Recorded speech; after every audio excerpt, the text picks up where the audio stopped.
Hello बच्चों, let's read the question. The question is which sample A and B shown in the figure has short term mean life. ठीक है, तो हमें यहाँ पे क्या दे रखा है dn अपॉन dt और t टाइम पीरियड t के बीच में ग्राफ गिवन है और दो सैंपल गिवन है A एंड B. ठीक है बच्चों, तो इनके अंदर किसके लिए जो टाइम पीरियड है वो हमारा जो मीन लाइफ का टाइम पीरियड है वो शॉर्ट है. ठीक है बच्चों, तो ये हमें निकालना है. अब हम जानते हैं कि mean life tau is equals to होता है हमारा 1 अपॉन लेमडा.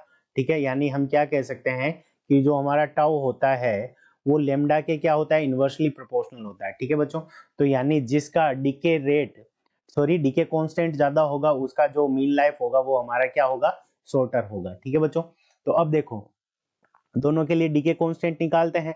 तो देखो यहाँ पे t is equals to zero के ऊपर, t is equals to zero के ऊपर. ठीक है बच्चों, तो यहाँ पे देखो कि इस पॉइंट के ऊपर dn अपॉन dt हम जानते हैं कि dn अपॉन dt की वैल्यू क्या होती है, dn upon dt is equal to होता है हमारा minus lambda into N. Lambda हमारा क्या होता है, डीके कांस्टेंट. ठीक है बच्चों, तो हमें डीके कांस्टेंट ही निकालना है ए और बी का.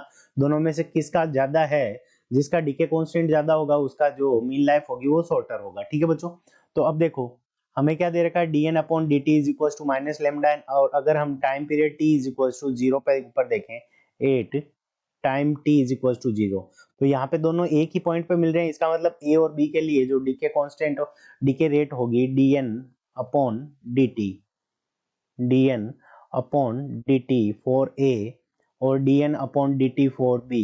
ठीक है बच्चों, तो ये दोनों के लिए क्या होगी, हमारी इक्वल होगी.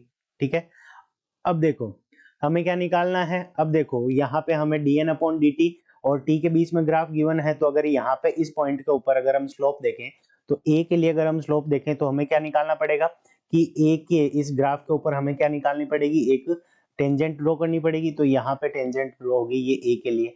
अगर हम b के लिए ड्रॉ करेंगे तो इस पॉइंट के ऊपर b के लिए जो टेंजेंट होगी वो हमारी क्या होगी कि ये वाली टेंजेंट क्या होगी कि ये ज्यादा इसका एंगल जो बनेगा, ठीक है, पॉजिटिव एक्सिस के साथ में वो ज्यादा होगा. तो इसका मतलब बी की जो टेंजेंट ज्यादा है, क्योंकि हमारी जो टेंजेंट होगी अगर हम इसका डिफरेंशिएशन करें तो यहाँ से हमारे पास में क्या आ जाएगा, D N square divided by D T square. ठीक है बच्चों, यानी y का क्या किया है, x के साथ में डिफरेंशिएशन किया है dy बाई डी एक्स. तो ये किसके इक्वल है, तो ये माइनस एन के इक्वल है. ठीक है बच्चों, तो यानी ये नेगेटिव के अंदर ज्यादा होगा.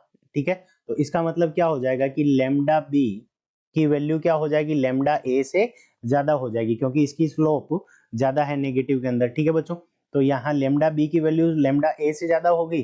तो इसका मतलब क्या हो गया कि जो हमारा टो बी होगा, ठीक है, तो टो बी की वैल्यू क्या होगी, टो ए से ज्यादा होगी. टो बी की जो वैल्यू होगी वो टो ए से ज्यादा होगी.